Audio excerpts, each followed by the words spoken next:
My name is Vanetta M. Sorry. Oh, you're fine. My name is Vanetta Thomas, and I am an independent consultant. And I my background is in public health, and I love and specialize in using research and evaluation as a tool to push for systems change work and to empower voices that are often unheard or ignored. So the purpose, I guess I'll begin sharing my screen with you all as well. Let's do this one.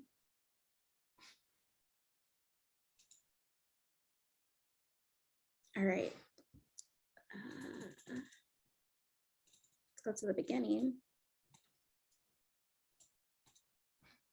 Okay.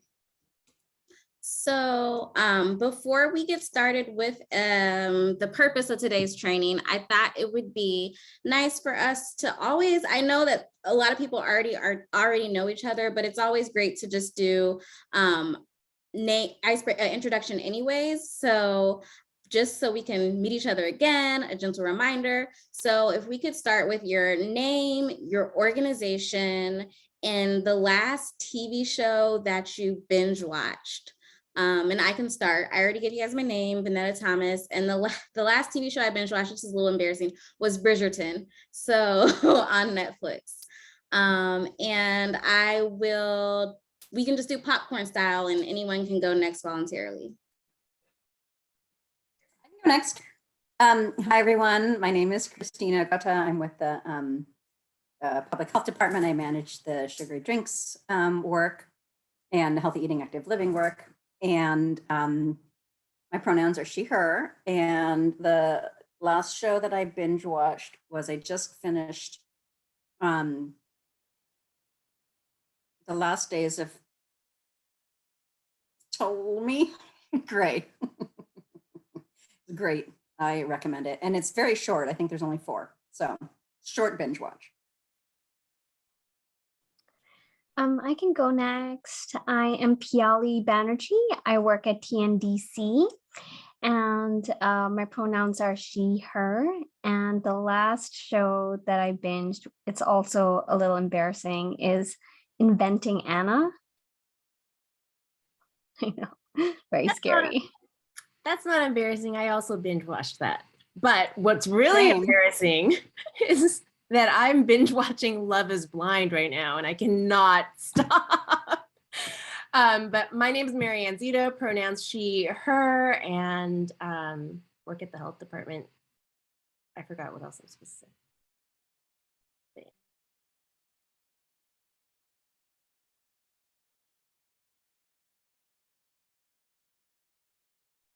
I can go next. I'm Liana. I'm an intern at the Restore Coalition. And the last show I binge watched was one called Everything's Gonna Be Okay, which is on Hulu. It's super funny. Definitely recommend it. Hey everyone, my name is Marco. I'm the policy coordinator for the health promotions program at Goddess and SF. The last show I binge watching is Naruto. It's an anime. If you don't know, yeah, it's a good show. I'm watching it again.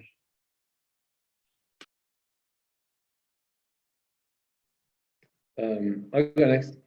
Good afternoon, everyone. My name is John McCormick. I'm the program manager for the Healthy Cornerstone Coalition. I've never heard of any of these shows, so maybe I'll have some to add to my list. But, Me neither. What was that, Donley? Me neither. I haven't heard of. Makes me feel a little less next time. But I watched a show it's called The Last Kingdom. I really like that. I don't know anyone who's ever also watched it, but it's cool. I liked it. Yeah, maybe I can go next. Yeah, I'm Domeitan. I'm the SDDT grants coordinator at DPH. And the last show I watched is a Chinese TV show, and it's like the talk show like that. So in China. So that's it. I haven't heard any of the shows you share about. Thank you.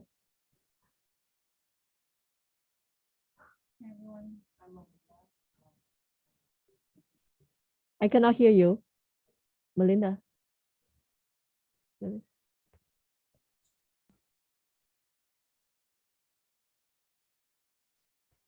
Melinda is working on her technical issue, so someone can go maybe before her, or you are the last one. I think there are two more people. Yeah, okay. Yeah, I can go. Hi, everybody. I'm Al. Pronouns they, she. I'm a health educator or program coordinator over at the Southeast Asian Development Center. And one of the last shows that I binge watched was Unbreakable Kimmy Schmidt on Netflix.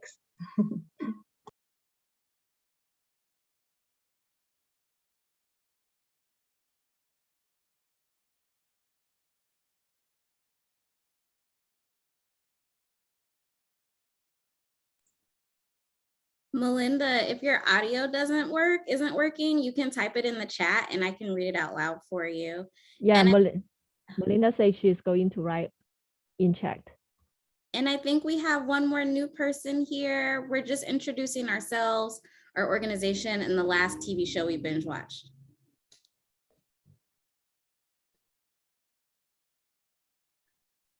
Should I share? Are you referring to me? Oh, yes. My name is Vanessa Bohm. I'm the director of Goddess and the Central American Resource Center's Family Wellness and Health Promotion Program. Last thing that I binge watch, I have small children, so I feel like I'd never have time to watch TV. But probably during the holiday when we had a break, we watched a lot of the holiday baking competition. Nice. Thank you for sharing. One of my friends got me into the Great British Bake Off over the holidays. And then I'll just share. Sometimes they make cake. There is a new show. I saw the trailer that's all about, it's all just cake baking, but I don't know the name. I don't know the name of the show, but they're like cakes that look like everyday items. Like it looks like a bowling ball, but it's actually a cake. So it looks cool. Oh, maybe. Yeah. Okay. That's the name of the show. Is it cake? Totally want to watch that. And then I'll just share, Melinda is also here with us today. She's part of the DPH Backbone staff and the SDDT Advisory Committee. And the last show she binge watched was Sweet Magnolias on Netflix. So, yay. And I too agree with you, Christina. I feel like I made a list of like, oh, okay, these are shows I'm going to watch when I'm just like cooking. Or like, so. All right, great. I'm so glad that you all participated in that icebreaker. We got to know a little bit about our interests and hobbies outside of just work, which is always nice. And now on to the more fun stuff. Today, we are going to be talking about focus groups, focus group analysis. I know that some of you all have done or are doing focus groups and interviews for your data collection. And so I really we'll spend a little bit of time just doing a review of things you probably already heard from Remy, but then we'll dig into these key things or these 3 points, which is identifying key themes from your focus group data, distinguishing things unique to subpopulations within their data set, and then practice analyzing focus group notes. And so pending time, we'll see how much we get through in the practice section, but I do have 3 different scenarios from easy, medium to, I wouldn't say hard, but like extremely realistic for the 3rd case study. All right. So as I said, we'll start with a little bit of review. We'll move from there to talking about key themes.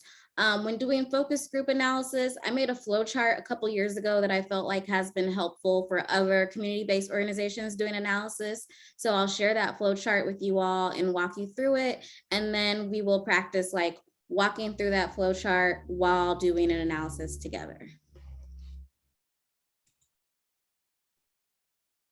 All right, so our focus groups. Just as a friendly reminder, a focus group is a facilitated discussion of 8 to 12 people that explores their knowledge, opinions, beliefs, attitudes, decisions, and values around a certain topic. A typical time frame of a focus group best practice is anywhere from 60 to 90 minutes.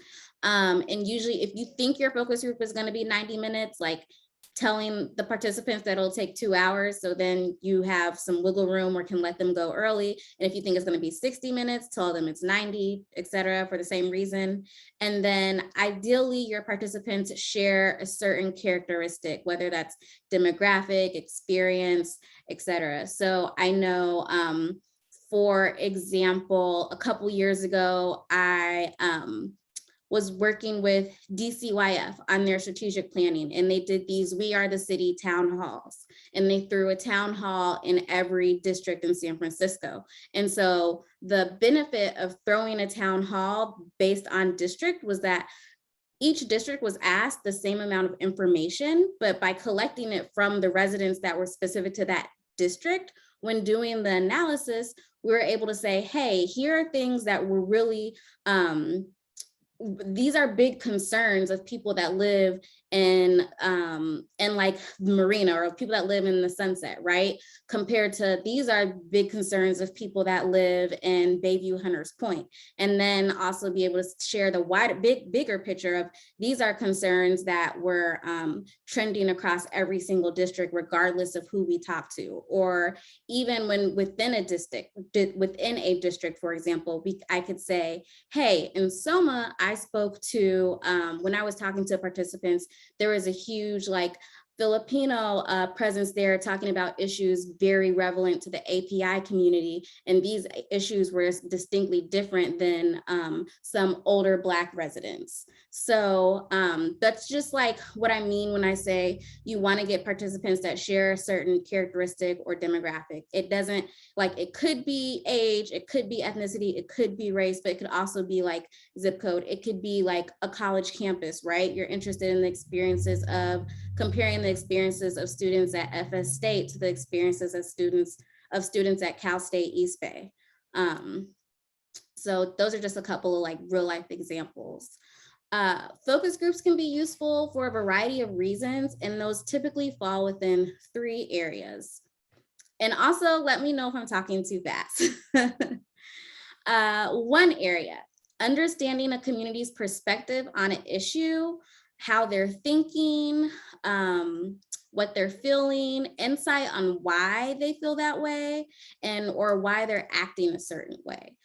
So something that really stands out from focus groups separate from survey data is that you can dig into their response. So when you survey someone, you might get these yes, no answers, or I prefer to be a vegetarian rather than to eat meat. In a focus group, you can say, what made you choose to become a vegetarian, or what made you choose to become vegan, etc.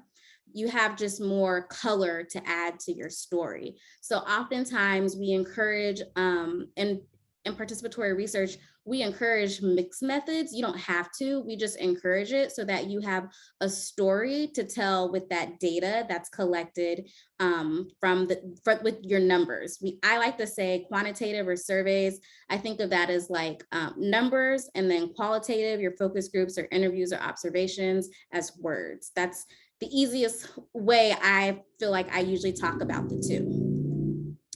Then another area or reason we do focus groups is to generate and collect community ideas that can inform decision-making, which is what you all are doing. What policies, programs, or activities would this group respond to? What are their concerns, and how can we address them? As I said on Tuesday, in community-based participatory research, we believe that the community is the expert. So if you're concerned with access to healthy foods in your neighborhood, who better to talk to about that than the people that actually live in that neighborhood, and to ask them what would help them, what do they think they need? what do they believe they need to, or what would encourage them to, say the access is there, right? Say you're partnering with a local farm or a local grocer to try to increase the access of healthy foods, but you're still not seeing an increase. Okay, then you can talk to the community to try to understand, like, do they even know that this is available to them? And if they do, why aren't they utilizing it? What would increase their motivation or behavior to utilize it? Having a focus group will help you in informed decision-making or whatever policy or practice could help to increase that utilization of the resource. And then another reason, which is huge in marketing or user research, as they say in the tech world, is testing consumer reactions. How does this message resonate with a community? What does the community think about a policy idea? So let's go back to, I don't know, 2017, 2018, and there's a lot of community organizing being done around getting a TRL, tobacco retail licensing policy passed in San Francisco to prohibit the sale of flavored and menthol tobacco products, right? Well, one of the things that they did was they tested different reactions, or they met with different community members to see like what they thought of that policy. Would they support a policy to prohibit these products? Why or why not? What type of education campaigns do different people of different subgroups of populations respond to that promote smoking cessation? Focus groups are helpful for all of those things. I'm going to pause really quickly because I just threw a lot at you. I hope most of it was review. If it wasn't, I hope you found it to be interesting and useful new information. But does anyone have any questions? All right, we'll move on. I forgot I had animation. So I just went through all of these 3 things, but there goes the pretty slide of the things we just talked about the different uses of focus groups. And so you as the researcher, or your different organizations and your teams that are conducting this research, I think of you all as gatekeepers. I think of you as gatekeepers because you all have a specific demographic or population that you're supporting, and it's better. To me, it's more useful, and it's oftentimes more successful when someone who can identify with the population that they want to help are the people that's going in and collecting the information. And it can also be, and feel a lot less extractive. Sometimes I think a huge issue in academia, and one of the reasons I personally kind of moved more towards taking a community-based approach to research rather than an academic base, is sometimes there can be tension between a community and an academic institution, feeling like you always want something from me, but like, what's in it for me? Like, what am I getting? Like, I'm giving you this information, but then what's the outcome of it? You write your paper, but then what? And so you all as gatekeepers, you have better access to the community, and you have the ability, because of your roles as leaders in your communities and leaders at your organizations, you have the ability to elevate their voices on a higher platform and to communicate their needs to leaders at DPH, to policymakers, et cetera, to other community leaders. So that's really important, and I just want to like uplift that. And some other things that you all do as researchers is you have the ability to modify your protocol. So if we get to the 3rd case study today, something you'll notice is that the 2 protocols are slightly different because I modified some of the questions based on responses from previous focus groups that were done. So it is okay if you're realizing, hey, this question didn't really land well with people. Maybe it should be written a different way. Or, hey, like, we got our protocol translated, but this doesn't, like, the English translation directly translated into Chinese doesn't make sense. It's okay for you to modify it. And it's actually preferred for you to modify it in a way that will resonate better with your audience. I know, like, Al, you're working with young people. Say your target audience isn't necessarily young people, but if your target audience is younger, like looking at that protocol and being like, is this jargon? Are they going to relate to this, or are they just going to think some old folks are talking at them? So just those are all things that you all should be considering when you have your protocols and when you're implementing your focus groups. And you can make slight changes when you're doing multiple focus groups, because it'll just make your data better and more useful. Just a reminder, you're collecting the data on your population, your target population's knowledge, attitudes, and beliefs. You will be summarizing the findings, and then you, as a gatekeeper, as I said, you have the ability and the power. I really use that word as your ambassadors. You have the power to provide culturally relevant recommendations. So step into that power, because we're listening. I think I can provide an example of the Department of Public Health doing that, and that is a couple years ago, the Tobacco Free Project, TFP, did what they called community-based or population-specific focus groups. And so they had grantees that represented different ethnicities in the city that had the highest rates of smoking. And these grantees did focus groups in their community and provided back recommendations for what they thought should be done in their community to help decrease or raise awareness about, help decrease smoking rates and to raise awareness about smoking as a public health issue. And as a direct result of that, funding was then given to organizations representing those populations to then implement programs to help increase cessation, and reduce uptake. So that's just, this work is important, and policy, little policy or big policy, can happen because of this work. And then last but not least, presenting your findings. All right.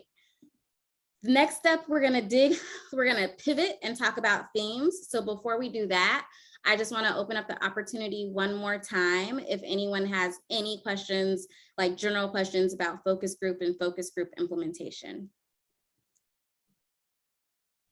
Okay.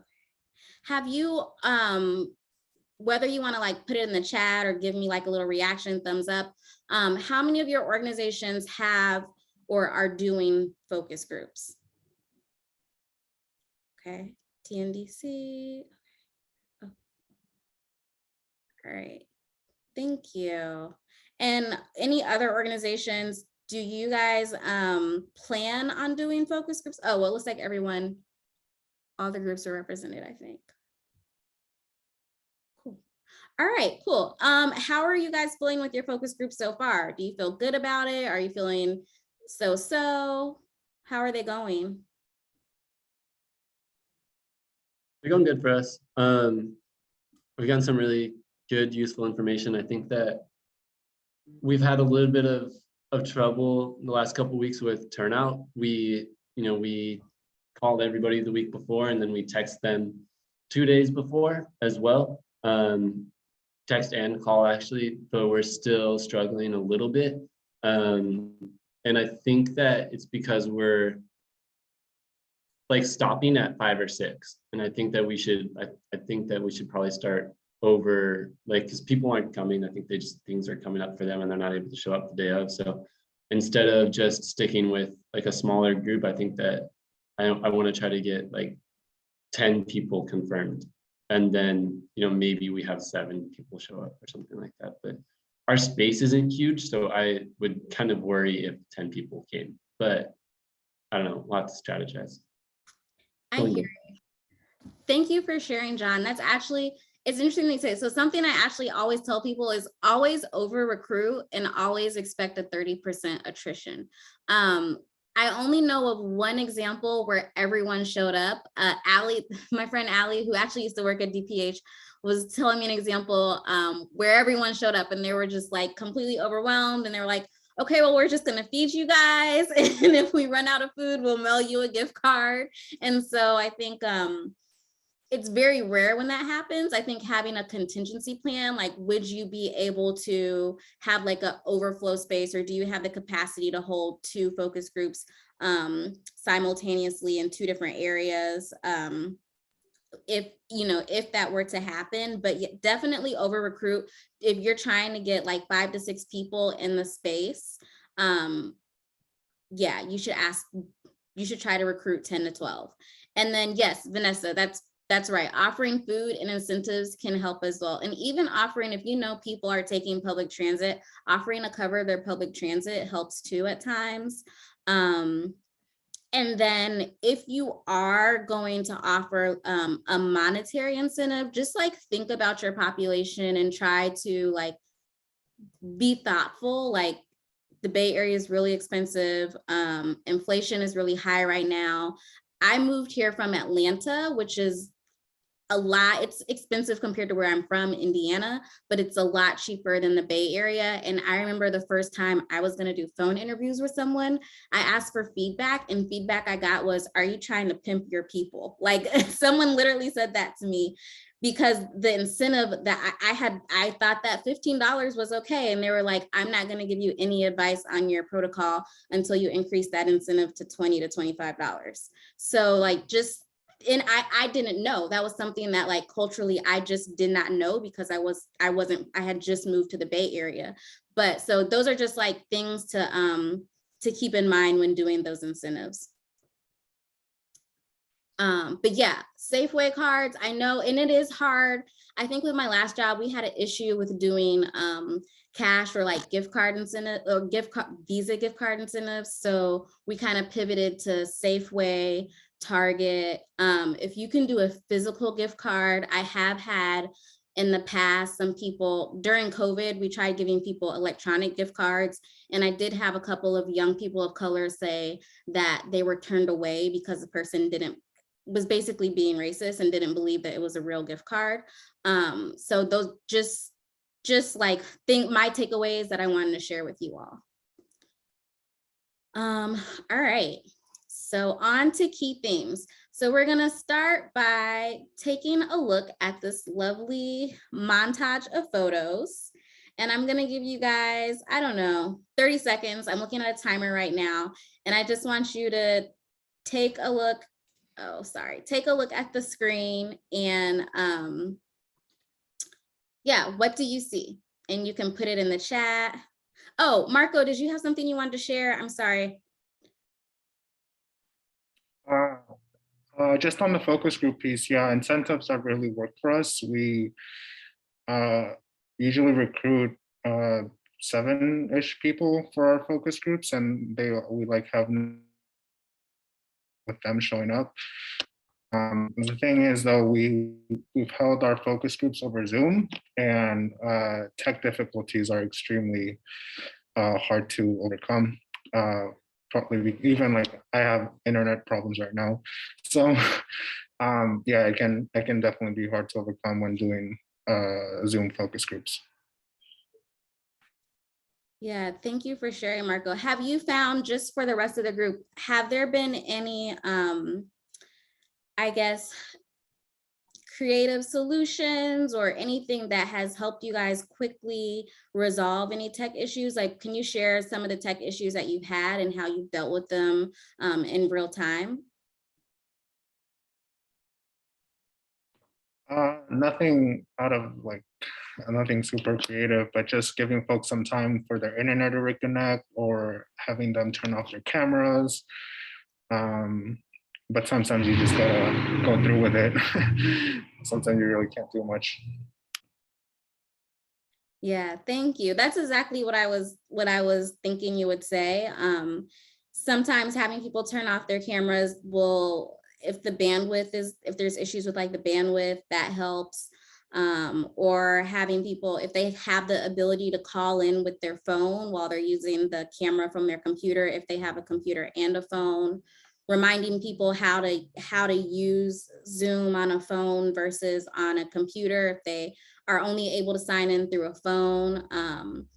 find, like my mom, every time I get on Zoom with her, I have to remind her how to unmute herself. Like, it's just like, it happens. And maybe one thing to think about too is building in, if you don't already, wiggle room, like just planning to have like 5 to 10 minutes in the beginning to navigate tech issues.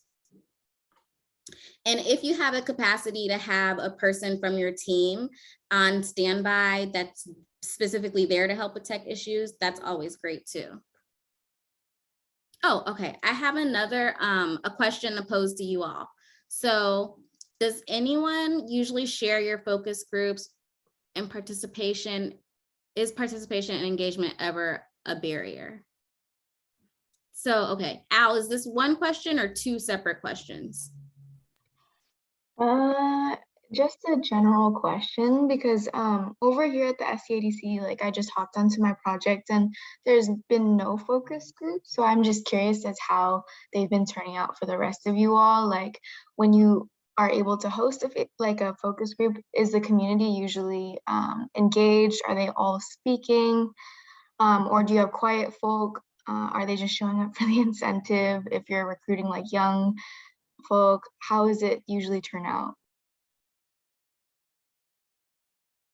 I can help answer that question because I'm also in the Tenderloin. It's a good question. It's one we're struggling with a little bit recently. And I don't know if Liana, who's on the call, wants to add into this as well, but we've definitely recently had like people who have come in and like are like falling asleep and are like, I don't know, like high and like just not able to participate.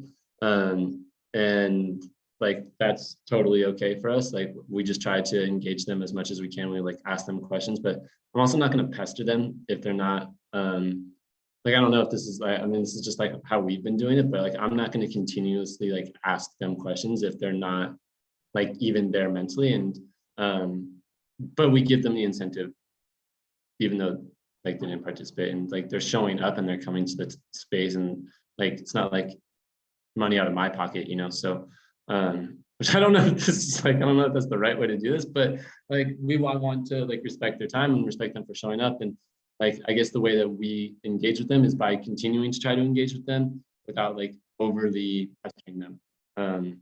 But that's something that's definitely happened within our focus groups. We've definitely had people like show up and basically fall asleep.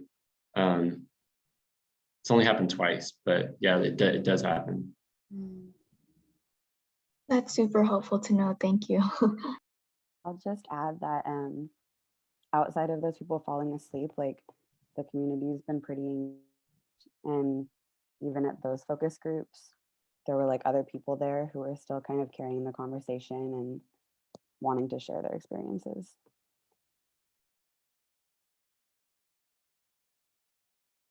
Gotcha. Thank you. It's like 90% engagement. It's like mostly like people want to engage and they're engaged. It's just, it has happened like once or twice when people aren't engaging, but so the most part is great. Okay, 90% is great. Question, do you ever have like a language barrier? Because I know that for like the clients that we serve at the SDAC, a lot of them are like older and like monolingual, not in English. So do you bring in like translators from your staff? How do you run into that? One time that happened, and there was someone that was a part of the focus group that that was able to translate for her. And so like within the group itself, there was like a translator, but we definitely should start exploring how to do the focus groups with, within the other, and we should probably talk about this, like how do we do like monolingual language, like especially in the Tenderloin where there's so many Arabic speakers and like monolingual Chinese speakers and monolingual Spanish speakers. So I think they're like setting up like focus groups specifically for those groups would be a good idea too. And that's a great idea. And I just wanted to give 2 real life kind of like examples of how that has been handled in the past. I do know that there was a focus group that was done with monolingual speaking Chinese men between the ages of 35 and 60. And so an interpreter from the San Francisco Department of Public Health actually came and helped facilitate. She typed up all the notes because she could write, like do like simultaneous translation note taking. And then the organization had someone who spoke Cantonese or Mandarin, she's one of the two, and she actually led the focus group. And then there was actually a focus group with another organization that was with Arabic men and Arabic speaking men. And I was told that like by the organization, like, no offense, but we don't want you there because it might impact their responses. So I wasn't there. I came afterward and I helped them debrief. I walked through them the debrief with them. But so that's, you know, something to consider as well if you're who you're talking to, and who is the right staff member to, or appropriate staff member to be in the room, and how their presence may impact the responses that you get. Okay, that was a great question, Al. And I hope that was helpful. And for everyone else, I hope that was helpful as well.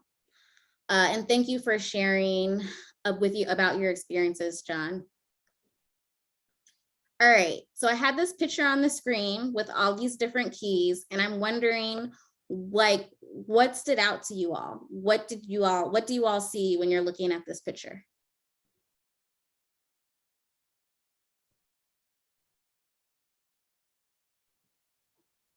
I promise it's not a trick question. Key, yeah. Different interpretations of keys. Yeah, can I just say it? Yeah. I see different ways of talking about keys, except the picture of the two men, which maybe I'm missing a cultural cue. But yeah, keys.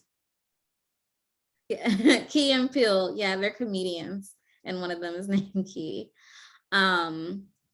Another, I guess I'm gonna date myself a little bit. A couple years ago, maybe it was more than a couple now, when Snapchat was more popular amongst millennials, DJ Khaled, it's the man holding the key, used to be on Snapchat, and he would always talk about like the keys to success.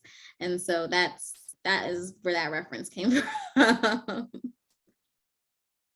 Okay, so you may be wondering, okay, Vanetta, why are you showing me all of these keys? Because we're talking about key themes. I'm so corny.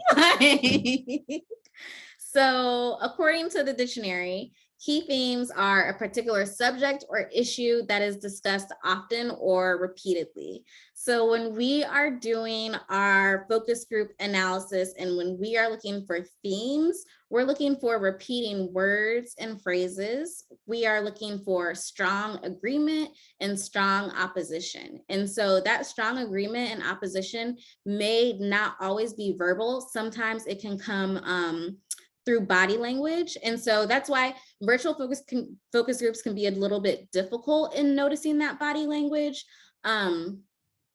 The nice thing about being able to do focus groups in person is that when you're noticing body language, you can probe on it, right? So if you're seeing a lot of nodding heads, you can like dig into that, tell me more. Or, you know, I could say, hey, Marianne, I see you nodding your head. Yes, do you want to share your experience, or do you want to share your opinion on the issue? And then the same with opposition, right? Like if someone's kind of like, if a lot of people are agreeing, but then you see someone who's kind of like they clearly don't agree, you can be like, hey, I'm just curious if any of you guys don't agree, can you tell me why? Like, I want to acknowledge that there's no wrong answer in this space. All of your opinions are valid, and I would like to hear all of it. So that gives, you're opening up the door for that person who isn't in agreement with everybody else to share why, like to share what their opposing viewpoint is, because that unique viewpoint in and of itself, if you have a group of 10, but one person feels really strongly about that, that could be that is, I know it's not repetitive, but that's something you should think about. Now, if it's just completely out of whack, doesn't make any sense, it could just be an outlier, right? Not all of our data is data that's relevant, but if their opposition, if your gut is telling you that this is important and if it's relevant to the topic, then you might want to consider including that, or at least having a note that like, while a majority of participants felt this way, please note that we also had a participant that strongly, felt this way because blah, blah, blah. And you could include a quote if you thought that that would be helpful or appropriate. So yeah, in a nutshell, when I think of key themes, this is what I tell people. I say, look for patterns, look across your questions, look through answers. The repeating words and phrases may not always pop up from within the same question. Like you may ask someone what they love about living in San Francisco, right? And they naturally then start talking about what they don't love, what they dislike, or what they think could be better. And you have a question later down that's asking them what could be better, right? So just keeping that in mind when you're looking at those repeating words and phrases. Oh, this might not have come up when I specifically asked about it, but it still came up, so it's still relevant. And I'm going to include that when I'm looking at people's responses to that question. So the reason I showed you a picture was just to go back to, animation. The fact that we can look at key themes very differently, and that our research question will drive the type of pattern and theme that you're looking for. And so, yes, this is a bunch of keys, but as someone mentioned, some of the references were cultural with the comedians and the entertainer. There's a map key, like a legend in here for road signs. There are car keys here. Some are electric car keys. Some are regular car keys. There's brass keys. There's different colored keys. There are antique keys, more modern looking keys. There's a piano keyboard. There's a typing keyboard, etc. And so when you're looking at the themes in your data, what is your research question? What patterns, like, is there a theme that naturally emerged that had nothing to do with what your original research question was? And if so, like, you should ask yourself, well, maybe this is something important we should start leaning into on the next focus group, or, why did this come up a lot with our population?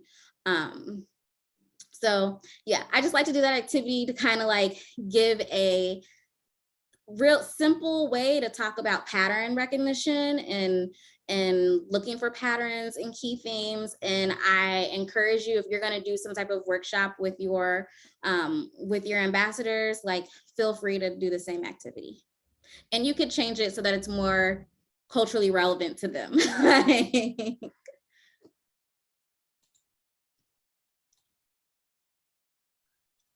So we actually already talked about this. How is data collection going so far for your team? If anyone else wants to share though, like, I would love to hear what else you think is going well. Is there anything that surprised you? And is there anything that could be going better if you haven't shared already, but you want to?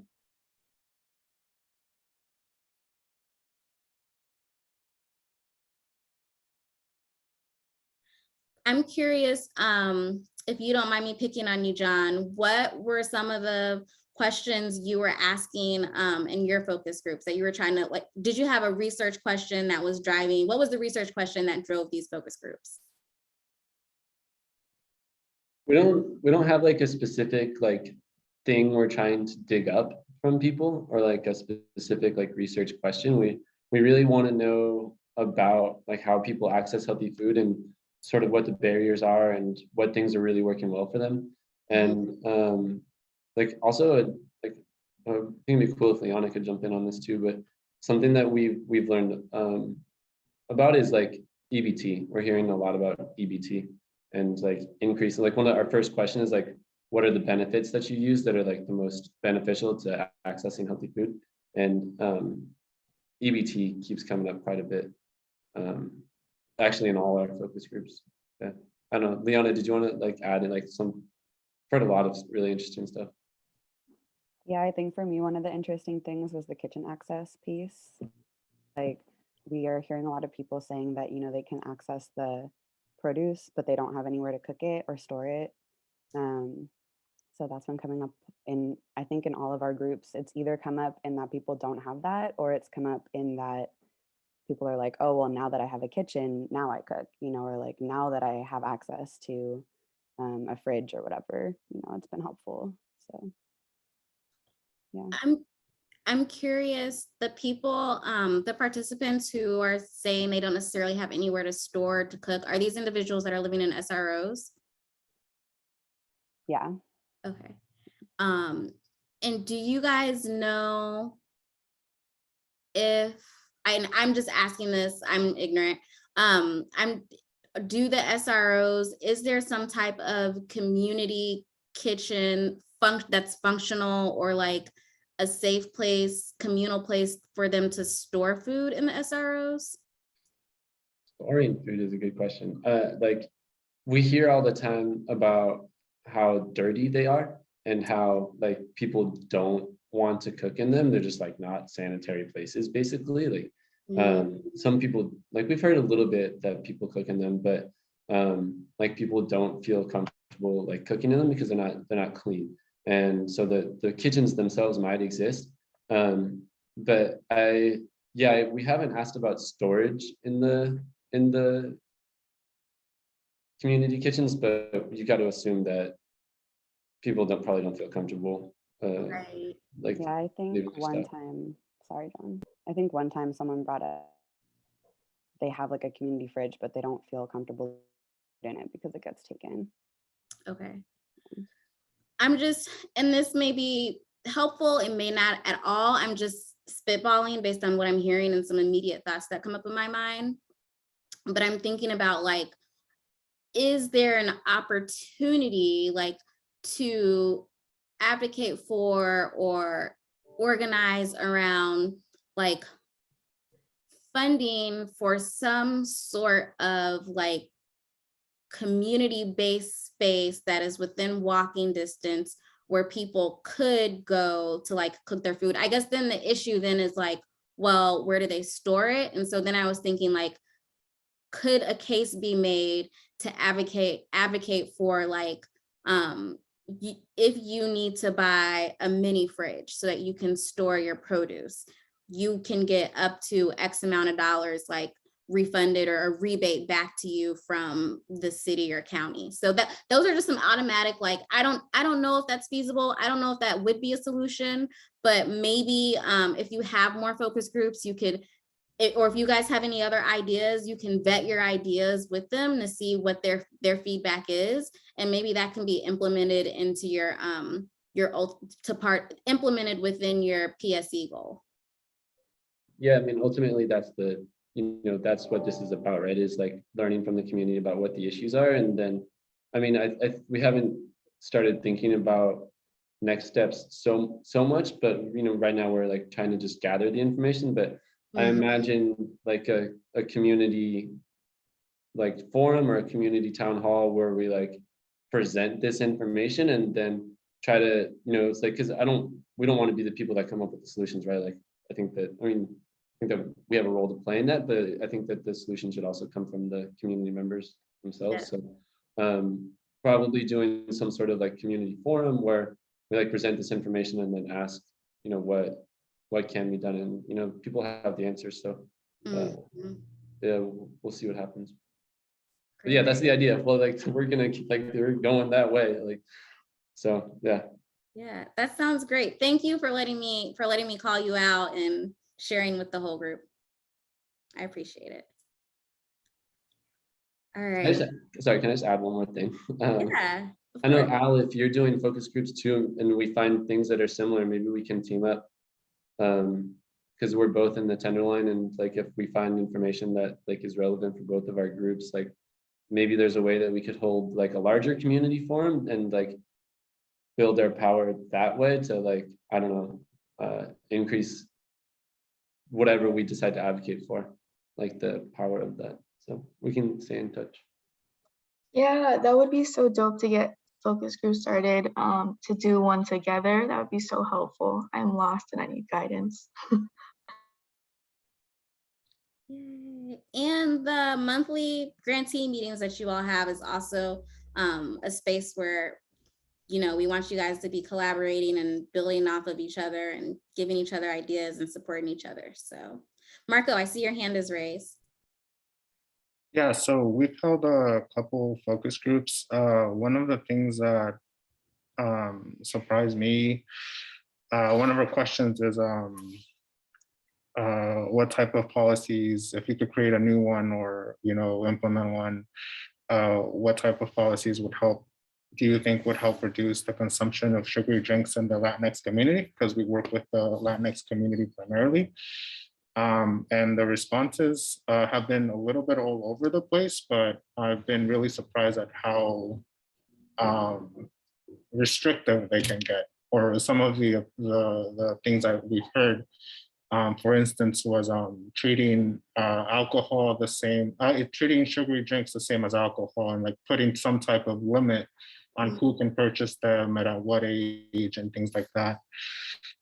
The other thing has been, we've been learning a lot about the reasons why sugary drink consumption might be so high.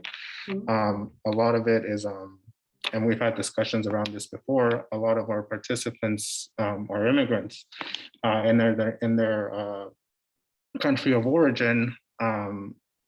Like drinking sugary drinks is seen as some type of economic status symbol. And being here and being the sugary drink being so cheap and accessible, they tend to lean towards it and tend to buy it more and tend to drink it more.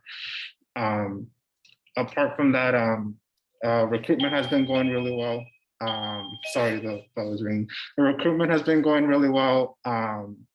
We could be doing better with the tech issues that arise during our focus groups too. Thank you for sharing. Marco, I'm curious, when people are talking about because it's new information to me, really interesting, how drinking sugary sweetened drinks is kind of like in their country of origin, it's like a status thing, or do you ever follow up, or have you been able to capture any information about, like, are they aware that like excessive drinking of sugary sweetened drinks can increase like cavities and susceptibility to diabetes and obesity, like, and if they are aware of that, does knowing that impact their decisions, or does it impact their purchasing decision? A lot of I can't recall specifically right now, but a lot of based on the surveys we've done, just to like send it over to the focus group, a lot of the people we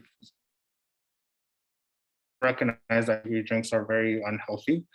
And then to tie with the focus group, when we follow up on the question on how healthy or unhealthy do you think sugary drinks are, a lot of them know that sugary drinks are unhealthy, and a lot of them have changed their habits, partly because of participation in health programs like the one Goddessin hosts, where it's very continuous, new information, but also reviewing information around health, around cooking, around oral health, and all these other things. So the people we've spoken to who have really changed their ways, a big part of that reason was because of the participation in health programs like the one Goddessin hosts. That's great. And I think kind of something I'm hearing is the importance, not just of the initial like awareness of the initial education piece, but reinforcement. So that's huge. That's huge. Yes. Great. Thank you for sharing. I just wanted to add something that I think is sort of relevant to Marco, what you were saying. A researcher based at Stanford, oh my gosh, Priya Fielding Singh, released a book called How the Other Half Eats, and it talks about why, even though people might know that sugary drinks aren't good for you, that it is, especially for, and she saw this sort of at a stratified by income, for lower income families, it's a treat that parents can say yes to. And that makes them feel like good parents, because they can give their children something they want, even though they know it's not great for their health, their teeth, whatever, but it makes them feel like in that moment they can be a good parent and they can say yes to their children sometimes. So that's just a dynamic that's really, I think it's not a hard one to get at, but important. So thought I'd share that. Thank you, Christina. Okay. We are looking at the time. We're at 2 o'clock. I want to just get through a flow chart really quickly, and then we'll have a 5-minute break. Is that okay with everyone? Okay. All right, so you have your focus group data, you're reviewing it with your team, with your ambassadors. Is there some type of way or process? There's different processes for everyone. This is the easiest process that I could think of when working with community members. And so first, for everyone, review your notes.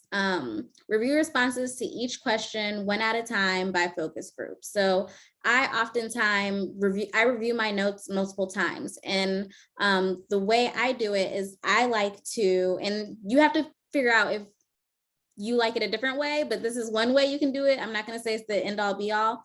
Is I like to read the notes for one, like say I did 10 focus groups, I will first read them separately. Like these are my notes from focus group 1, 2, 3, 4, blah, blah, blah. Then I read them by question. So this is how people, these are the responses to question 1 for, all 4, 10 focus groups or whatever.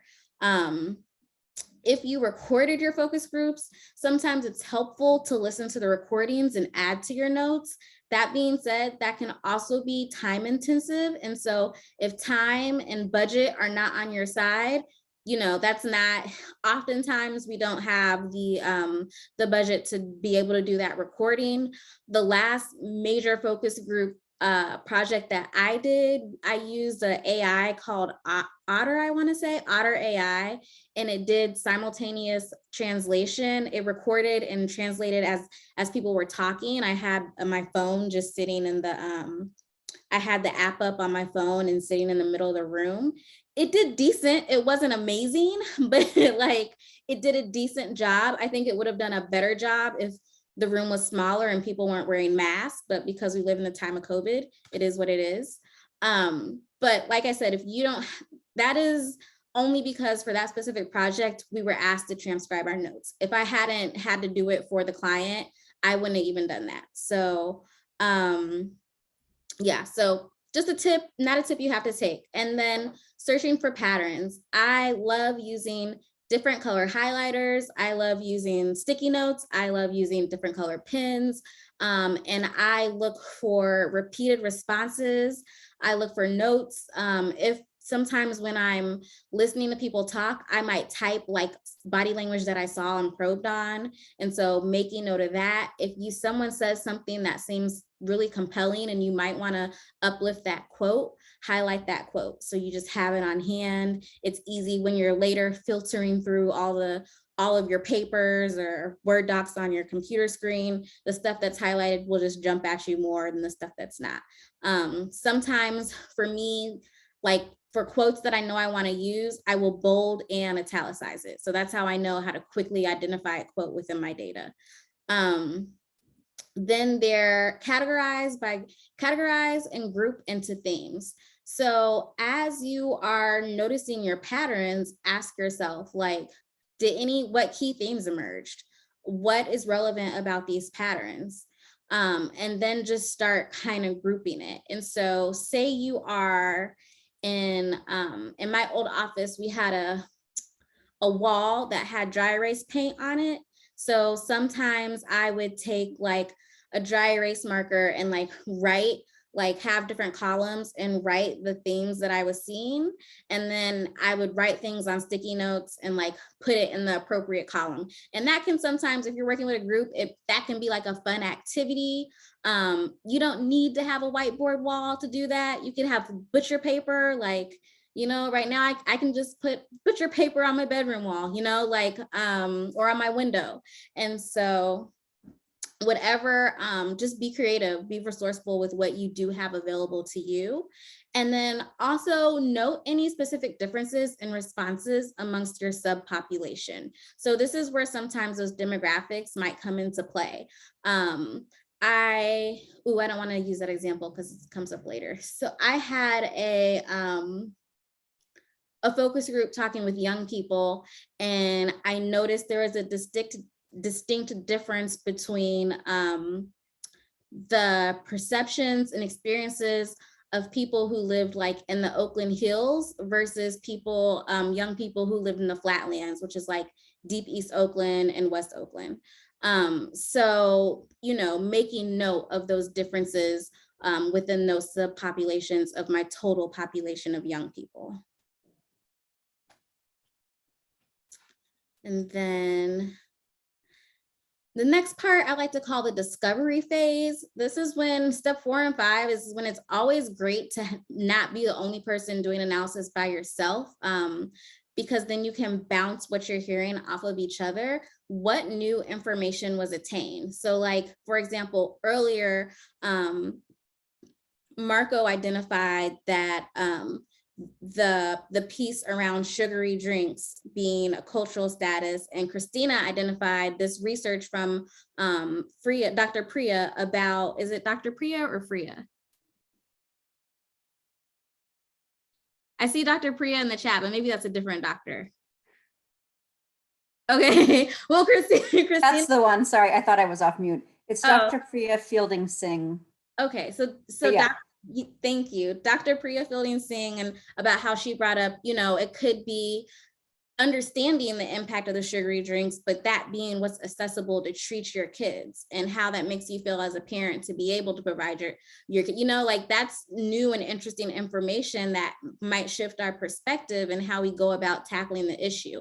And the other example that John shared about just about how everyone uses the EBT card, like that's the benefit that they use. Are they getting enough money on the EBT card? Does everyone accept the EBT card? How can we make sure that if that's their primary way of getting groceries, that they're able to get what they need and want? And so, you know, what new information was attained? Are there any common or standing perceptions that you have had or you heard and they were confirmed?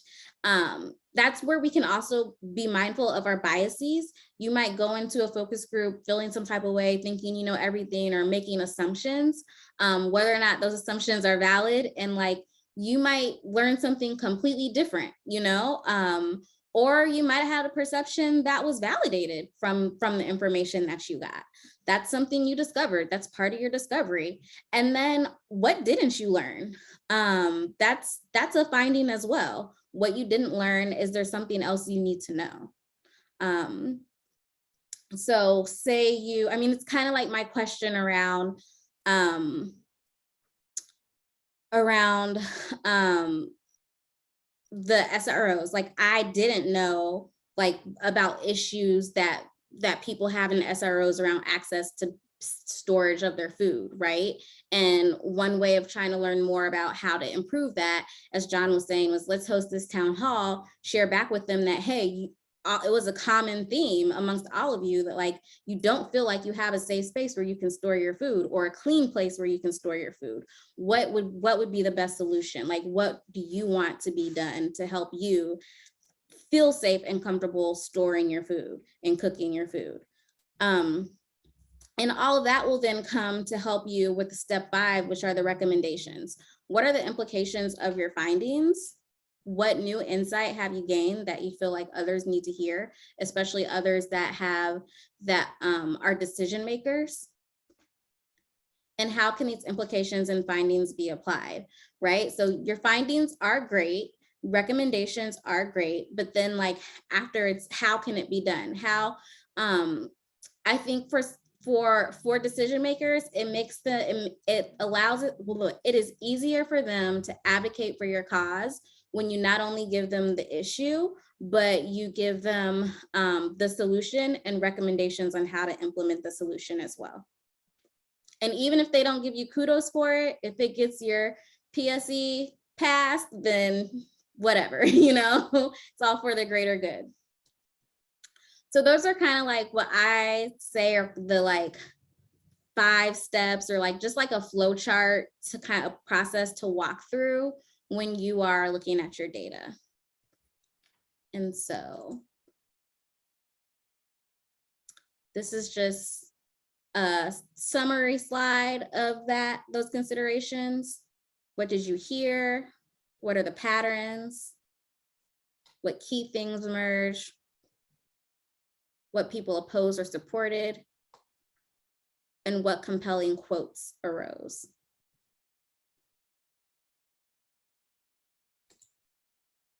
Then additional considerations when you're thinking about that pattern recognition, is it relevant? You might have heard a lot of people talk about, I don't know, maybe, oh, I have an example. This was relevant, but it wasn't relevant in a way that I could be helpful. So I had a focus group where everyone just complained about public transportation. Like literally, no matter who I spoke to, they all complained about public transportation. Unfortunately, before going into the focus group, the client had already said, they're going to complain about public transportation and we can't do anything about that. So they just straight up said that to me. So I recognized the pattern, and but I didn't, you know, there have maybe been a time or two where in my old position where my CEO was like, I want you to put that in your findings anyway, because someone still needs to read it and hear it, which I've done. But you do have to ask yourself, like, is this relevant? Like, I understand, I hear you, like validate what they're saying, right? Because it's a real thing, but can you provide a recommendation that's actionable? And unfortunately, sometimes the answer might be no. Be aware of your own personal bias. And how that might be showing up in your interpretation of the data. Remember that you are the voice of the participants. So I think John did a really good job. He said this, like, solutions should come from the community. Like, I just don't want to place solutions upon them. I really want their input. And don't place a lot of emphasis on numbers. I know we like to widget count. I know that a lot of grantee reports consist of having to enter a lot of widget counting data. However, when you're doing a focus group, it is not compelling data to say 5 of my focus group participants felt strongly about. This is not a survey. So that's not, like, you don't need to do that. And those present, so your staff members or your team that are there when the focus group was happening, the facilitators of the focus group and the note takers of the focus group, they will have the most accurate recall and they should be part of the analysis. So, you know, I do understand that a monolingual focus group might take place and you don't understand the language, right? But you're in charge of the process. You're in charge of making sure the analysis gets done.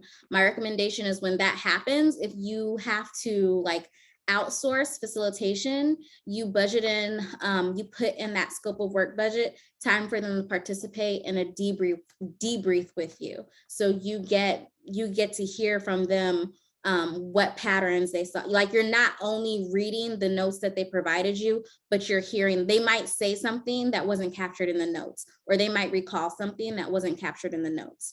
So that's a definite tip to consider.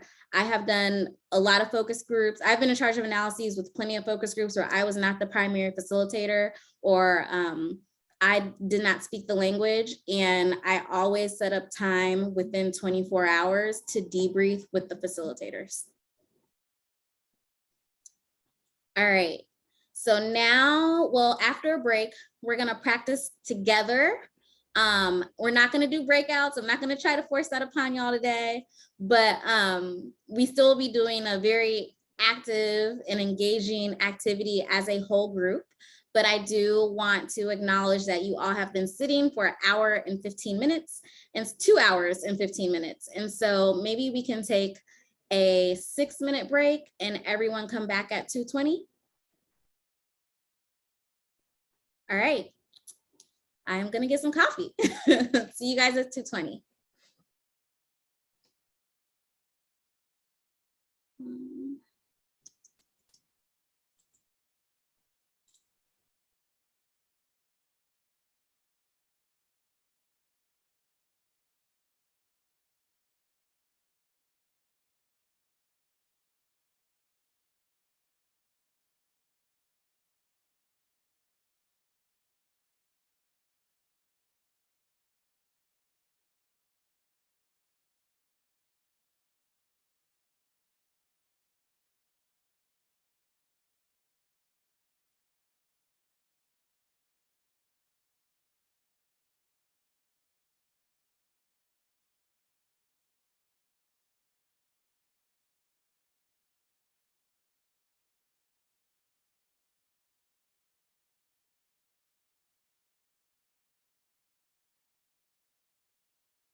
All right, if everyone can make their way back to their computers or computer screen.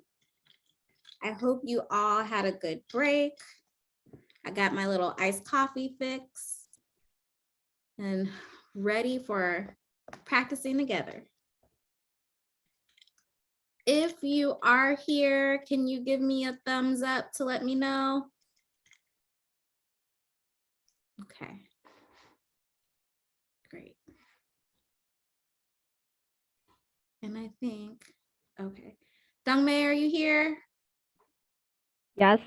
Okay. Okay, everyone's here. Great. All right, so we're gonna do a little practice, keeping in mind what we just talked about around looking for patterns and identifying key themes and thinking about what did we learn, what didn't we learn, what are the implications, what are possible solutions. And we will start with a very, very, very simple one to begin. So case one. Oh, where'd it go? Sorry. Tech issues. All right, so case one, we have a group of young people who were asked about their movie preferences and styles. So these were the first 3 questions they were asked and just some snippets of their responses.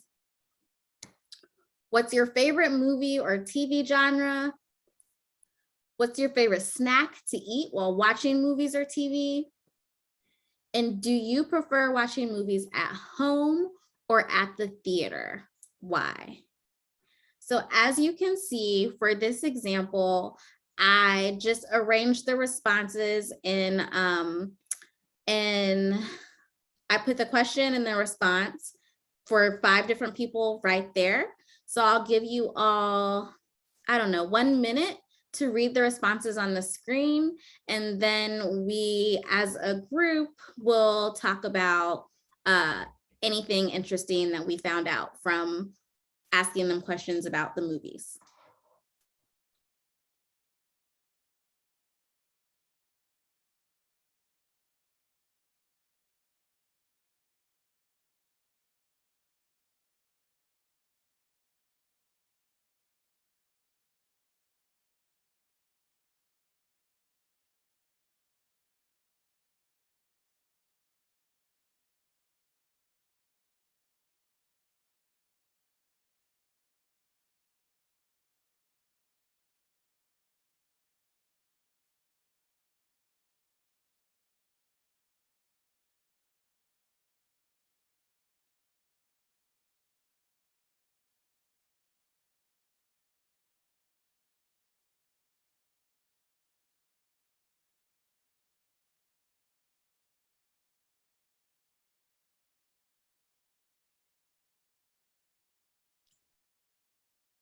If you've had a chance to read everything on the screen, can you give me a thumbs up?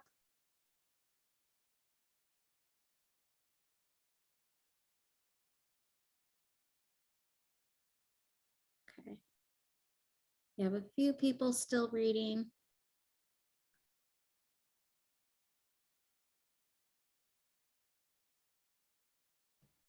Okay. All right.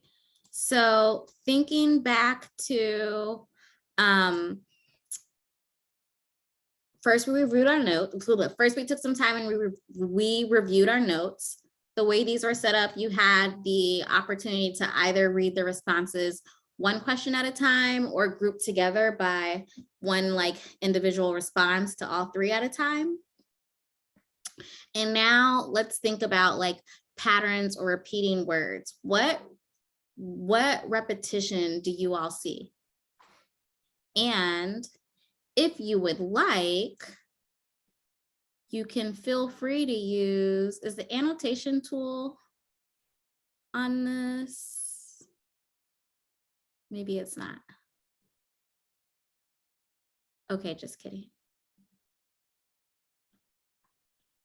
So you can type in the chat or say out loud. anything you noticed that was repetitive, any patterns? Action. Yeah, action. It seems like a lot of people liked action. Seems like a lot of people preferred watching the movies in the theater. And then a lot of people like sugar drinks.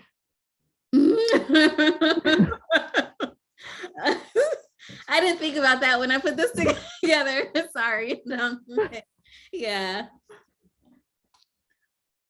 Sadly, a lot of people liked sweetened beverages when they go to the movies.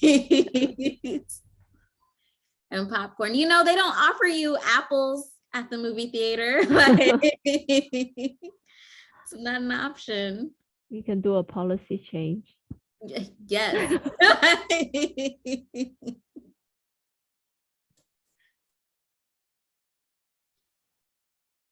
Okay, great. Yeah, we like watching movies. We like the popcorn, the soda. And then even, so, well, I don't want to give it away. If you were kind of so we talked a little bit about individual things that we saw. So if you had to like summarize a key theme, like what is a key theme that came up from you based on the responses of these 5 participants in one sentence?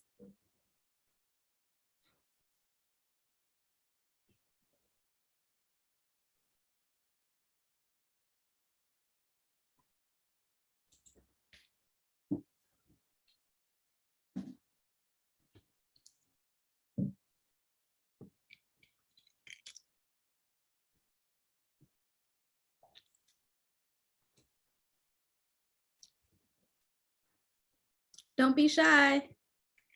Oh, all participants enjoy drinking sugary beverages when they watch movies.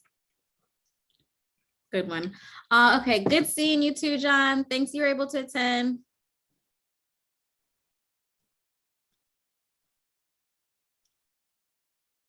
And then I'm curious, like, can you even break that down even more? So when looking at the types of movies they watched, I see that there's a subpopulation that likes action movies.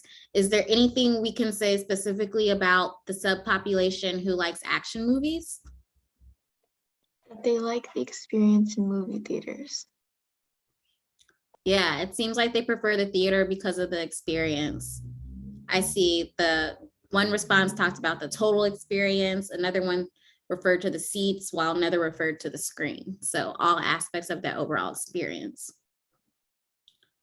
So the purpose of showing you guys this one, this is what I would like to, I call like the easy example, is just to kind of show you, even from like how with simple data, you could see an overall theme that popped up from the 5 responses, but even within those, you were able to have a subpopulation and talk about a pattern that came up amongst that subpopulation as well. So say you are a market researcher and you're trying to figure out how to increase like young people coming back to the movie theaters post COVID. Maybe you notice, well, young people really like that experience and they really like action. So maybe we should push or like put more money into developing more action movies for the next like quarter, year, or whatever. Or we notice that young people love popcorn. So maybe we'll put like a promotion on popcorn. Like if you buy a bundle that allows you to see it in IMAX and get a discount on your popcorn and candy, like maybe that will increase youth coming back to the movie theater, so to speak. All right. So that was example number 1. Now we'll move on to case number 2. So here's the scenario in case number 2. I am a researcher talking to transitional aged youth in Oakland who, so between the ages of 15 and 21 or 15 and 25, about their experiences living in Oakland, about the community strengths, about community needs, etc. So we are going to look at 2 different questions, and we are going to look at data that I pulled. So this is real data. I did put it in a more truncated format though. So we'll look at the data that I pulled, and then we will look at patterns together from this. All right, so this first question was, what do you believe are your community's greatest strengths? And on either side of the screen are responses that I heard from 2 different groups of young people. So I'll give you guys a minute to review those responses.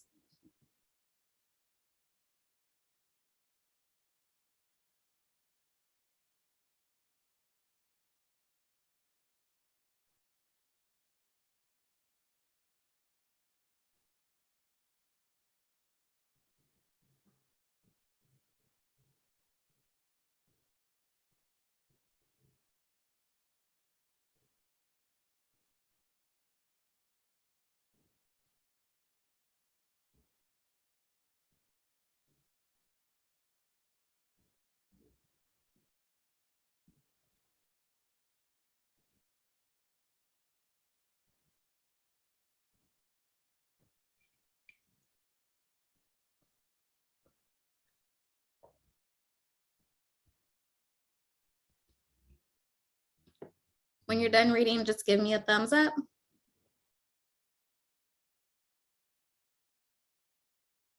Thanks, Marco. All right, thanks everyone. Okay, so as you can see, these young people had a lot of similar, even though they said it differently, they had some similar responses, but can you guys share with me, if you were analyzing and coding this data, what would you highlight or what would stand out to you?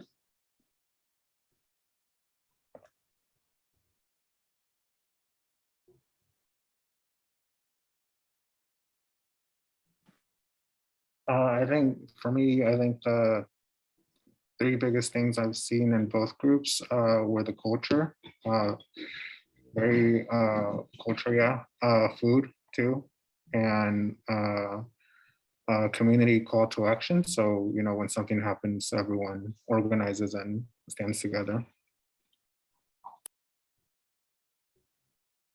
Thanks, Marco. And I see, Al, you put in the chat, similar to what Marco said, community pride and diversity, social justice, solidarity, culture, diversity, community, organization. Yeah. So I'll just show you guys what, if we were in person, I probably, you know, we probably would have done a more tactile activity, but we're not, I'm sorry. So I'll show you guys kind of what I highlighted along the way and how I did it in different colors. So I too noticed a lot of people brought up food and a lot of people brought up culture, and that culture, you know, it makes me think of diversity. Art is part of culture as well. And then that piece around the solidarity that came up, it was very, the youth felt very passionate about it, and they talked about it a lot, and just being able to be a young person and participate in peaceful protesting came up a lot during those conversations and what that meant for them. And so, as you can see, I didn't necessarily highlight weather, right? Like one person said weather, it could have been multiple people, but it wasn't something that was trending. It didn't come up a lot. Someone said like a summer festival. Summertime might be indicative of like it being good weather, but pride, because when people talked about, you know, I love the food and culture, no one else is from here, I'm proud to be here. So when I was typing up my findings for this, an example of something I said was like, youth in Oakland are really proud to be from Oakland. There's a strong sense of being rooted in Oakland, especially in regards to social justice, food, and culture. All right. Now we'll go on to another question that was asked. And some, oh yes, Marco. Oh, question. When it comes to doing this reviewing, what is the best way to organize your notes from the focus group? Yeah, so I will say this is a hard question for me to answer because I don't want to, I think that it depends on the person and your learning style. So I have an old coworker who he literally organized everything in Excel. So he would have like a question in a column and all the responses to that question like beneath it, or he would have it on the row and then across the row was the responses, and he would color code like that. And some people love that. For me, it was too much. It just looked too busy in my face and I struggled a lot. So while this may harm a lot of trees, I actually usually physically print all my notes and I highlight them. And then I also handwrite like what's standing out to me on either in a notebook or on sticky notes. And then I organize my sticky notes into categories or themes. And then from there, it kind of looks, to be honest, it looks like a mess. Like it's all over the place. And then from there, I start typing. I start typing my findings up. Something that also helps though, Marco, is after you do, if you're not doing this already, start doing it for the rest of your focus groups. Immediately after your focus groups, without even rereading what you wrote, type down, type up what you feel are your key takeaways. And so by typing up those key takeaways, you will have a written like history of what stood out and what trended to you in the moment. Because while you're taking that focus group, the stuff that was trending, you're going to remember then, but you might not remember 2 weeks later once you have all your data collected. So anyways, some people do Excel. They put everything in different cells in Excel. Some people just use Microsoft Word, and they might like take the question. So sometimes I do this. I'll take the question in a separate Microsoft Word document and I will paste over, copy and paste over the responses from all the different focus groups from that question underneath it in a new document. And so I have like a document with all the responses to one specific question.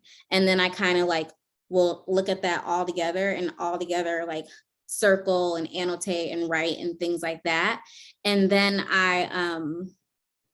something else that people use. So in school, we were taught to use software. Software sometimes is not, to me, the easiest way or free, but it can be helpful. And so there's software such as like Max QDA is the name of one. There's also some software called In Vivo, and it is software that will like, you can use to code your data and it'll spit out like some type of tree for you or some type of summary for you based on what you highlighted and what you're coding within the software. So those are all different ways. And another thing I like to do if you're working with a group is be like, okay, so all of us individually are going to take X amount of time to look at our focus group data, or say you led 2 focus groups and your teammate led the other 2 focus groups. You're going to focus on analyzing your focus groups. They're going to analyze theirs. Then you're going to meet together and you're going to share what stood out from yours. They'll share what stood out from theirs. And then then you will not only have an idea of what trended amongst all 4, but what was different between the 2, between the 2 you did and the 2 they did. So did I answer your question? Kind of? Yeah, you did. Thank you so much. Okay. Yeah, no problem. Does anyone else have any questions? Okay. So we'll do the next question. So it's a little bit more things to look at. The question was, what are situations that help young people feel safe? What are conditions that are needed for youth to feel safe? And what situations or conditions make youth feel unsafe? And this is real data. I didn't make this up. I copy and pasted this from my own notes. So, and that's why you might see typos. I'll give you guys a minute to review.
All right, I'll give you guys a few more, about 10, 15 more seconds.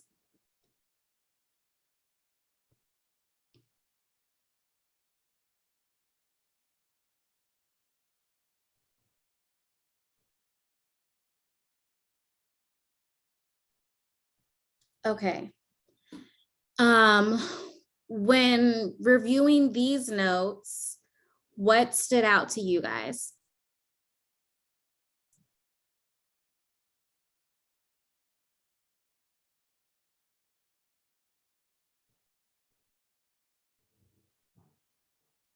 There's a lot of distrust of police, lots of sense of unsafety.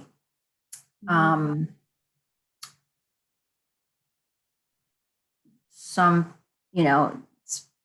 bus stops and BART stops not feeling safe, especially for women and girls. And then this challenge, the very last bullet, is concern about defunding because anti-Asian hate might go up, but the paradox, that's not the word I'm looking for, but that there's some disagreement with Black and Brown and other API folks. So there's a lot in here. Yeah, we ended up on this question longer than I thought we would, but I didn't want to, sometimes you have to make that judgment call to let people speak, because it was kind of, it was apparent that we were providing a platform for them to speak that they hadn't been given, and they had a lot to say. And this is just a snippet. There's no more space on the screen for me to add more. It makes me sad. Yeah, it was a wake-up call for me. To hear people say, I don't feel safe at all in a community that I'm proud of being from, but I don't feel safe here anymore. Yeah, it was a huge wake-up call. Yeah. So I'll kind of show you guys what I highlighted and kind of what I want to point out that this question, what situations or conditions make youth feel unsafe? That was a very strategic question, because it was a way for us to identify some potential solutions that would be coming from them. So what does it look like to be in a safer community? What does it feel like? You're saying you don't feel safe at all now? Like what needs to change in order for you to say you do feel safe?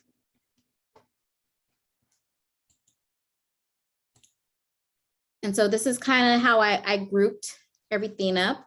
As you all noted, there was some distrust amongst police, a distrust of police, as well as there was a little bit of debate whether or not like funding the police was the solution to resolving the anti-Asian hate crimes that were going on. And then, yeah, that went into a whole nother spiel about, well, is it elderly crime in general? Because in East Oakland, there had been like some elderly crime of people who weren't Asian, but that wasn't getting publicized. And so it was a lot to talk about and process at the time. But I think one thing that we saw, or that kind of led to one of our recommendations is, or how you can interpret, what are the implications? So an implication here I'm seeing is they clearly find use in health centers. They find health centers to be useful, and they find counselors and mentors to be useful. However, there are not enough. Like, it is implied that we don't have enough spaces to go where we can see mentors and talk to counselors, right? And then they're also talking about, like, why don't you take funding from the police? Like, we're going through this whole, like, let's defund the police or let's reallocate funding. Like, okay, here is an example of how you can reallocate those funds in a way that young people think would be helpful. Or even this piece around better training, to me, that shows a lot of emotional intelligence for a 16-year-old to be like, they need to train police on how to talk to us or how to treat us. Police need better someone legit like said, police need psychological training. Like, so you know, young people have answers. Like, we need to listen to them. They come up with really great ideas if we just listen. So that was one grouping, the grouping around like relationship with authority, with police. And then this sense of the public transit. Like, this was a big deal because a lot of youth in Oakland use public transit to go to school. My boss's son takes the bus to school.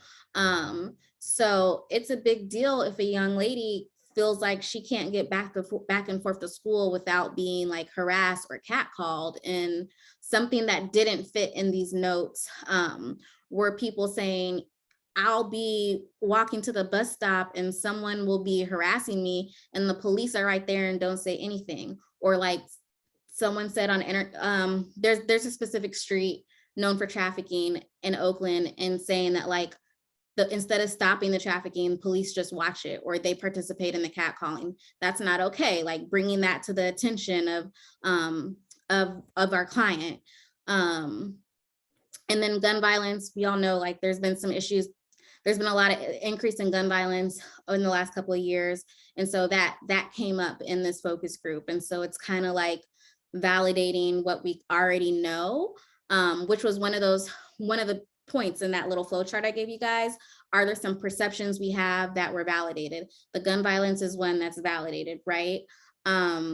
This sense that like nowhere feels safe, that's new information. I don't think a lot of adults knew that children were feeling that way. And then the counselor and mentor piece as well. For me, not being from the Bay Area, that was also kind of new. It was jarring to me because where I grew up, every school had its own nurse and own counselor, and it was a full-time position. So moving here and hearing that like they're only part-time and they split their time between 5 or 6 schools was completely new information to me.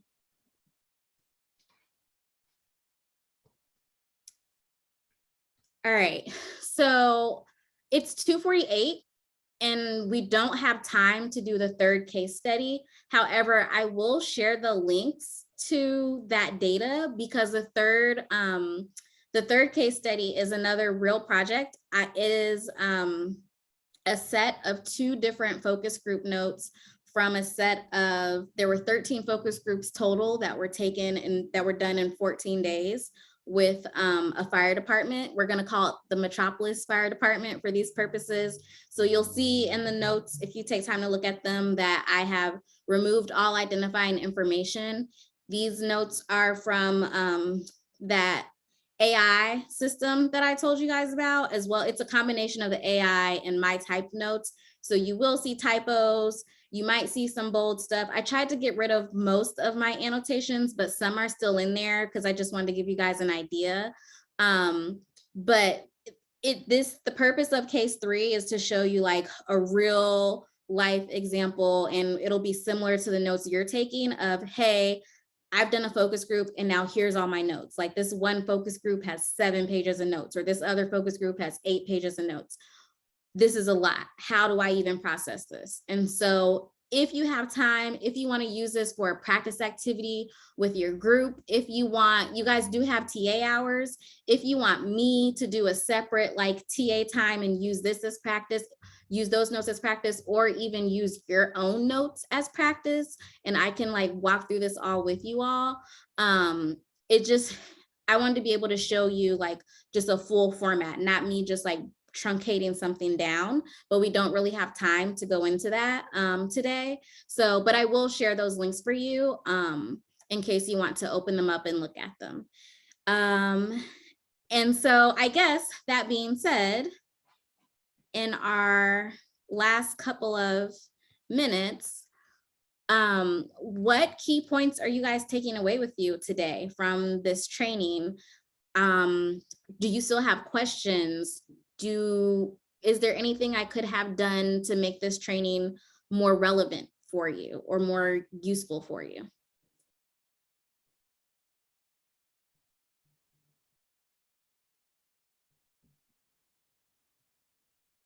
I personally really appreciated how you showed us how you analyze. I think qualitative is so hard to analyze. So I appreciated the tips and tricks you shared. Thank you. Yeah, I really like the flow chart you shared with the group. Really helpful and kind of like simplifies how to do an analysis for focus group. Thanks, Marco. Yeah, I was also going to say that the flow chart's really helpful, and it was really helpful going through the different case studies with you and like seeing what you'd highlighted and yeah, getting to do that together. Great. And like Dong Mei said, you guys will get copies of all of this, so. Yeah, I will send out after all the the materials. Are there any lingering questions you all have, or are there any like challenges that you foresee having that you might want to talk about while we still have time right now?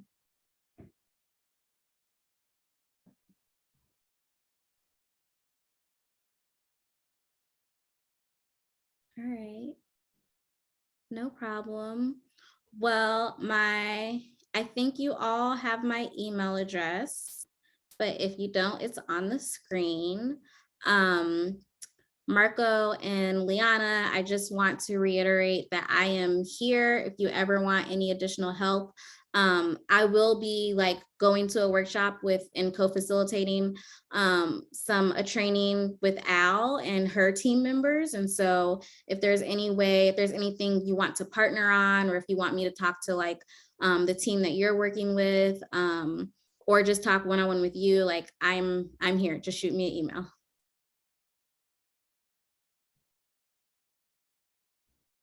Awesome, thanks so much. All right. Oh, and I, Vanetta.Thomas1 or I? Oh, it's a 1. Sorry. Yeah.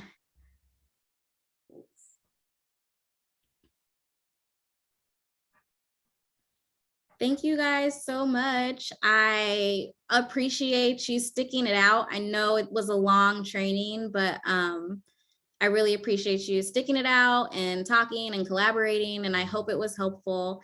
And I'm looking forward to working with you all this spring, continuing to work and be in community with you all. All right. Thank you. Thank you. Have a good day. Thank you. Bye, everyone. All right. Dangmei, I Yeah. will send this to you. I had in my mind this morning, I woke up and I was like, we're not gonna be able to do breakout rooms. And so I made changes. Like, as you can see, I made a lot of changes. So Yeah. I'll send you the updated one. Yeah, it's totally fine. Yeah, send me the update. I know you're still working on the treat sheet. Yeah. And I will wait for everything together and then send it as a package to everyone. Okay. Yeah, so I haven't sent out yet. I will wait. Okay, perfect. Okay, great. All right. Have a good afternoon. You too. Thank you. Right. It's amazing training. I really love it. Like all the Thank you. yeah, all the information you put together and then it's very like easy to understand and very practical. Yeah. And then also because you have a lot of experience and then you can bring up all this like example and cases. Yeah, very helpful. Oh, great. Oh, And always yeah, I love it. You're such a great trainer. thank you. I really appreciate that. Yeah. All right.